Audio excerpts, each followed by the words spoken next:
जब देश रो रहा था मोदी खड़े थे, जब पुलवामा हुआ जवाब बालाकोट से मिला।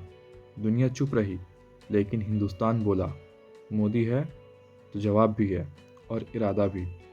आइए इस वीडियो में देखते हैं मेजर गौरव आर्या ने कैसे कांग्रेस की क्लास लगाई।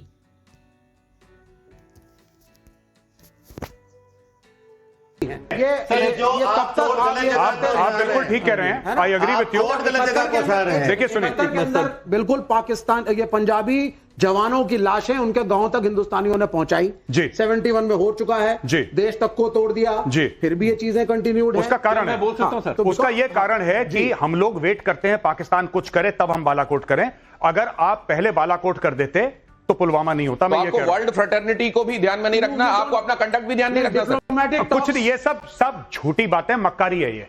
कम्युनिटी, वर्ल्ड कम्युनिटी, कौन पूछ रहा है किसको? आप एक बार कदम तो उठाइए। नहीं, लेकिन जब ये बात की जाती है, क्या? म्यूचुअली अश्योर्ड डिस्ट्रक्शन की बात की जाती है, हाँ। मैं ये तस्वीर देख लीजिए सर। हाँ। ये तस्वीर भी देखिए, इसमें दर्द भी देखिए जी। ये जरा क्लोज इन कीजिए। यहां जरा ये भावुक करने वाली तस्वीर इसलिए है क्योंकि जब से प्रधानमंत्री को आपने देखा, वो अपने दौरे के बाद दौरे को बीच में छोड़कर यहां लौटे हैं। जो दर्द समझते हैं, जिन्होंने परिवार जिया है, जिनको पता है कटने पर खून निकलता है तो कैसा लगता है, अपना कोई जाए तो कैसा लगता है, उसको धर्म पूछकर मारा जाए तो कैसा लगता है, कलमा पढ़ने के लिए कहा जाए, ना पढ़ पाए कोई तो उसको गोली मार दी जाए, तो ये सुनकर देखकर कैसा लगता है, और वो समझेंगे कि देश का मुखिया जो होगा उसको उस समय क्या तकलीफ होगी। ये यहां इस चेहरे पर नुमायां हो रहा है। आप एक आर्मी ऑफिसर की तरह बोल रहे हैं। एक मिनट, नहीं, यहाँ बच्चे बैठे हैं सर। मैं आपको ये फैक्ट एक बताता हूं आर्मी विवेक। ऑफिसर है, हाँ, ब्रेव आर्मी ऑफिसर, देश के लिए सर्विस दी, लेकिन he thinks like an army man. ये एक फौजी की तरह सोचते हैं, लेकिन मुल्क हम फौजी की तरह नहीं सोच सकते सर। सोचना पड़ेगा। अगर आपको एक जिंदा रहना है, वो नहीं है। अगर आपको आप देश जो है के हाथ मित्र छोटा solution मोटा नहीं हिंदुस्तान मान है क्या? सकते। नहीं, अगर आपको सुनिए, बच के रखना है ना, सुनिए, तो आपको political फौजी की तरह solution सोचना पड़ेगा। पॉलिटिकल देखिए मैं आपको एक बात बताता हूं। अंडरस्टूड। देखिए ऐसा होता है कि जब भी सरकार को कोई फैसला लेना होता है, अभी कल मीटिंग हुई है कैबिनेट कमेटी ऑन सिक्योरिटी की, उसके पहले राजनाथ सिंह जी सारे चीफ से मिले, उनसे इनपुट लिया, हम क्या कर सकते हैं। अच्छा सर, हम ये स्ट्राइक कर सकते हैं, ऐसा कर सकते हैं, हवाई जहाज से, नेवी से, एयरफोर्स से, स्पेशल फोर्सेस, ये सारा का सारा उन्होंने सिनेरियो दिया, क्योंकि राजनाथ सिंह जी को नहीं पता। He is a political appointee, he has to depend. आप प्रोफेशनल से एडवाइस लेते हैं, फैसला पॉलिटिकल हायरार्की का होता है। एग्जैक्टली। सो ये जो बात करी air chief marshal Fali Major ने कि उस समय मैंने सरकार को एडवाइस करा था, ये जितने भी चीफ्स हैं, army, navy, air force, CDS, they are also advisers to the government because they have spent 40 years, right. Foreign policy कौन एडवाइस करता है नरेंद्र मोदी जी को? It is doctor S Jaishankar. Doctor S Jaishankar को एडवाइस कौन देगा? Foreign secretary mister Vikram Misri. अब आप बोलेंगे विक्रम मिस्री कैसे, how can he take a decision? He is not taken any decision. You can not take a decision, there is no army. हो गया, जवाब मिल गया आपको। एक्सपर्ट्स अपनी राय देते हैं, अपनी बात कहते हैं और पॉलिटिकल डिसीजंस होते हैं सर। अब नहीं, यहाँ पे बात में फंसने नहीं। अब जरा मैं इस पर आता हूं कि उनमें से ऐसा था सर। विवेक सर, आपको एक बात बता रहा हूं ना। अरे सर, क्या वॉर? आपने बड़ी शांति की वहां कबूतर उड़ाए हैं, ठीक है, अच्छी बात है। मैं दूसरी बात पूछ रहा हूं आपसे। मैं आपसे दूसरी बात ये पूछ रहा हूं कि आपने कलमा याद कर लिया है क्या? क्यों, उससे क्या हो गया? इनका कलमा याद करें तो एनसीईआरटी की किताबों के अंदर लाजमी किया जाएगा कि कलमा बच्चों को सिखाओ। कॉन्स्टिट्यूशन याद करने की जरूरत। एक सेकंड। इस मुल्क में कॉन्स्टिट्यूशन याद, तो वो जब पूछेगा आपसे कलमा सुनाओ तो कॉन्स्टिट्यूशन सुनाएंगे। पहले आप कॉन्स्टिट्यूशन सुनाएंगे। आप जरा देखिए, यहाँ देखिए जरा, ये देखिए विवेक, ये देख लीजिए कॉन्स्टिट्यूशन देखिए कॉन्स्टिट्यूशन देखिए जरा, ये अभी प्रियम्बल सुना, देखिए, सुनिए। मेरे मिस्टर के पास बंदूक लगा के बोले कलमा पढ़ो। मेरे मिस्टर ने बोला मैं तो क्रिश्चियन हूँ, मैं ईसाई हूँ, मेरे को कमला कलमा जो भी है वो नहीं पढ़ना आता। और बस इतना बोला मेरे पति ने, उनको ऐसे धक्का दिया और बंदूक मार के बिल्कुल सीने पे। मेरे पति ने वही बोल नहीं पा रही हैं, गश आ रहे हैं, उस समय वो बता रही हैं कि क्या करने के लिए। और यहां बात नहीं रुकी थी, कईयों ने कलमा सुना दिया था, शायद उनसे पैंट उतारने के लिए कहा गया था। विवेक श्रीवास्तव कह रहे हैं कि वहां पर जब वो कहे कि कलमा सुनाओ या पैंट उतारो तो कॉन्स्टिट्यूशन दिखा देना। ये बात मेरे समझ में नहीं आई सर। लेकिन अब जरा यहाँ पे आपसे, और आप कह देंगे कि ये वॉर मॉन्गरिंग है। आप जरा यार, जो मैं एक बात आपसे समझना चाहता हूं, आपका इनसे नाम लेकर सवाल पूछिए, आपके दिल में क्या है? कल जब ये तस्वीरें आपने देखी थी, आप एज अ ह्यूमन बीइंग क्या महसूस कर रही थी? मेरा आपसे सीधा सवाल है विवेक जी से, आप बोलते हैं कि मुसलमान मत बोलो उन्हें, आप वेल ऑफ इग्नोरेंस में जी रहे हैं क्या? कोई आइडेंटिटी नहीं है आपके पास या कोई पहचान नहीं है? जब आप मार रहे हैं तब पहचान नहीं है, जो मर रहा है उसकी पहचान पूछ के मारेंगे आप उसको।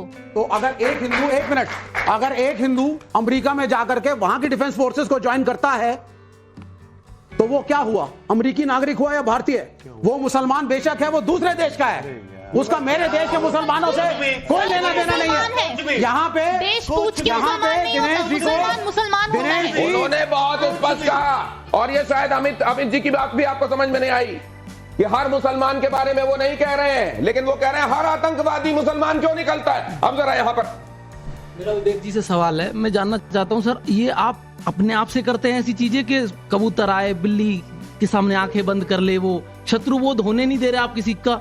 ये मतलब क्यों? सुनिए, जब सामने दिखाई दे रही है चीजें, स्पष्ट है कि पैंट भी उतारी जा रही है, आपको भी पता होगा किसलिए उतारी जा रही है, वो कलमा पढ़ाया जा रहा है, और आप बस इस पे अटकी हुई है आपकी सुई कि मुसलमान मत बोलो। अरे जब है तो है वो मुसलमान। सुन लीजिए, अब इसका उत्तर सुन लीजिए। मैं बीजेपी का घोर विरोधी हूं, लेकिन अटल बिहारी वाजपेयी जब इस मुल्क के प्रधानमंत्री थे, तीसरे मोर्चे की भी सरकारें रही हैं, शांति वार्ताएं हुई हैं, तो ऐसा नहीं कि हम ही ऐसे क्या मिला हमें? मैं वो सही गलत अलग बात है। 70 साल में क्या मिला हमें? क्योंकि हम नहीं, अभी आप कह रहे हैं जो घिसा पिटा राग है, हम सरकार के साथ हैं, वही गए। सरकार जो कड़क एक्शन उठाएगी हम उसके साथ हैं, लेकिन इसको एक तरीके से लेबल लगा करके देश के मुसलमानों को, इस्लाम को, किसी के धर्म को आप लगा रहे हैं, आप लगा रहे हैं, वो किसी ने नहीं लगाया, आप लगा रहे हैं, ये आप जहर उगल रहे हैं, नहीं किसी ने नहीं लगाया।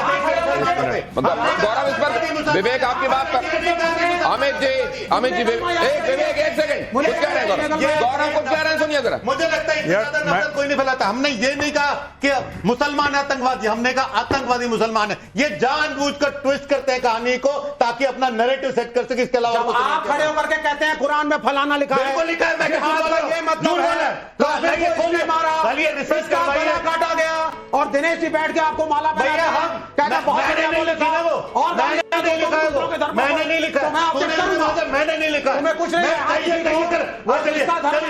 इस्लामिक स्कॉलर बनाइए, तब कुरान पे डिस्कशन करिए। एक बात कहिए, आप कहिए जिस किताब में ऐसा लिखा है उसको फेंक दो। आपको कोई हक नहीं है किसी और की जिस किताब में, अच्छा, इसमें एक चीज आप देख रहे हैं, मैंने कहा ये दोनों तरफ से जब बातें कही जा रही हैं, आपको ये बता दूं कि विवेक श्रीवास्तव कभी कश्मीर में नहीं रहे हैं, इनके पुरखों ने कश्मीर में झेला है, देखा है, और उसके बाद बात कर रहे हैं। तो कौन यहां पर झेले हुए को बता रहा है और कौन नैरेटिव सेट कर रहा है, ये आप तय कीजिएगा। लेकिन जरा मैं यहां पे कुछ सवाल, अब बहुत देर से इनके ऑडियंस के सवाल नहीं हुए। हाँ सर, देखिए हमें सारे मुसलमानों से प्रॉब्लम नहीं है, लेकिन पुलवामा अटैक हो जाता है, ये अटैक हो जाता है, वहाँ पे लोकल सपोर्ट नहीं होगा तो ये अटैक्स कैसे होंगे? मेरा सवाल मेजर साहब से है। जय हिंद सर। जय हिंद। सर देखिए, उनसे तो हम क्वेश्चन नहीं पूछेंगे, वो फिर से अपना कम्युनिस्ट आइडियोलॉजी लाएंगे। उनको ये नहीं पता कि रशिया में जब मस्जिदों को तोप से उड़ा दिया जाता है तब वो इस्लाम का परचम नहीं लेके आएंगे, अभी वो जिहादी के लिए स्टैंड ले रहे हैं। सर मुर्शिदाबाद में भी अभी पाकिस्तान के स्लीपर सेल्स एक्टिव हैं, जैसे कि वहां पे आगजनी हो रही है, और फिर कश्मीर में हो रहा है। तो सर इसके लिए हम आम नागरिकों के लिए इसका हमारा जिम्मेदारी कौन लेगा सर? हम तो इसमें पीस रहे हैं, जिम्मेदारी कौन लेगा? देखिए, मैं एक बात बताऊं, शायद बहुत देर के बाद किसी ने ऐसा सवाल पूछा है जिसका आंसर मेरे पास नहीं है, क्योंकि आपने एक ऐसा सवाल पूछा है जो इतना मुश्किल है, yet it is so simple. मैं आपको एक बात बताता हूं, देखिए, प्रॉब्लम है हिंदुओं में, बहुत ज्यादा प्रॉब्लम है। एज अ प्रैक्टिसिंग हिंदू मैं बता रहा हूं, और हम में सबसे बड़ी प्रॉब्लम यह है कि हम बटे हुए हैं बहुत ज्यादा। और जो योगी जी ने बोला था ना, बटोगे तो कटोगे, वो गलत नहीं बोला था योगी जी ने।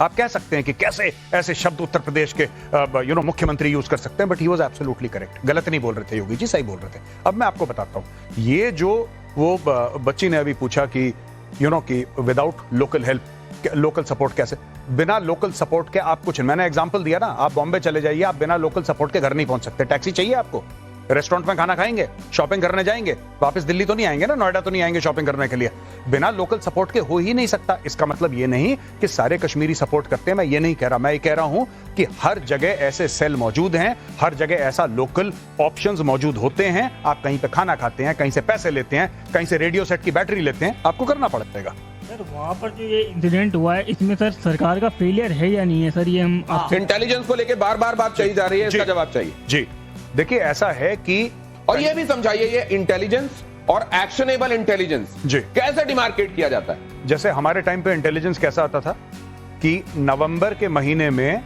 ब्रिगेड सेक्टर में इन्फिल्ट्रेशन होने की संभावना है। जो इंटेलिजेंस होता है 3-4 किस्म का होता है। एक तो होता है human, that is human intelligence, जब आपके खुफिया जासूस आपको कुछ बताते हैं। दूसरा होता है सोर्स, जो सिविलियन पॉपुलेशन से आप लोग पैसा देते हैं या कुछ भी देते हैं या मोटिवेट करते हैं। तीसरी चीज होती है ईएंट, यानी कि इलेक्ट्रॉनिक इंटेलिजेंस, कि मैं आपकी ईमेल, राइट, मैं आपकी ईमेल पे ध्यान दूं आपके फोन को हैक करके। चौथी होती है सिग्नल इंटेलिजेंस, आप फोन करेंगे तो मैं आपका फोन टैप करूंगा, इस तरीके से। तो 3-4-5 किस्म की इंटेलिजेंस होती है जिससे पता लगता है। क्या हमें पता चलना चाहिए था कि ये पहलगाम में अटैक हो रहा है? Yes, that is why the intelligence agencies are there to find out कि अटैक हो रहा है, पहले पता लगे। How difficult it is, intelligence ऐसे ही आता है। आपको इंटेलिजेंस हर समय टूटा फूटा मिलेगा। ये इंटेलिजेंस की जो बॉडी रेस करी जा रही है, ये इसलिए रेस करी जा रही है कि पाकिस्तान को एब्सॉल्व किया जाए उस क्राइम से लेकर। बिल्कुल इंटेलिजेंस फेलियर है तो नहीं अमित जी आप असल में गलत कर रहे हैं। अमित जी आप गलत कर रहे हैं। विवेक जी आपके मुताबिक, जी आपकी विजडम के मुताबिक, जी प्रचंड दंड देने के लिए पाकिस्तान को जी क्या किया जाना चाहिए? जो मेरा प्रधानमंत्री कहेगा वो किया जाना चाहिए। Let the government decide. यहां खड़े होकर के हम वॉर मॉन्गरिंग ना करें।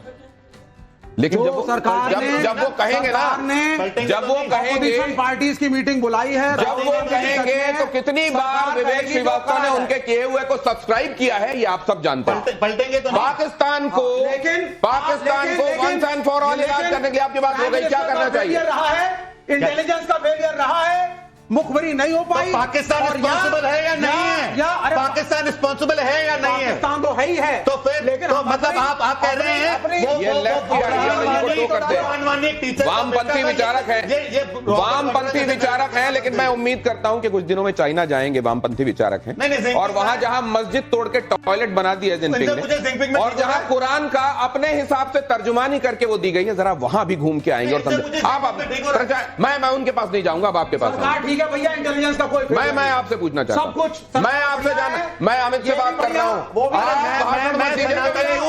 मैं सनातनी और नास्तिक नहीं हूं। मैं, मेरा नाम अमित फेलियर नहीं हुआ, सब सही था। मैं बेवकूफ आदमी हूं। चलिए मान लिया आपने। 26/11 ताली बजा दी जिन्होंने अपना मान लिया। 26/11 जब हुआ तब इंटेलिजेंस एकदम सक्सेसफुल था। ब्लास्ट पे ब्लास्ट जब हिंदुस्तान में हो रहे थे तब तो इंटेलिजेंस की वाह वाह क्या बात थी।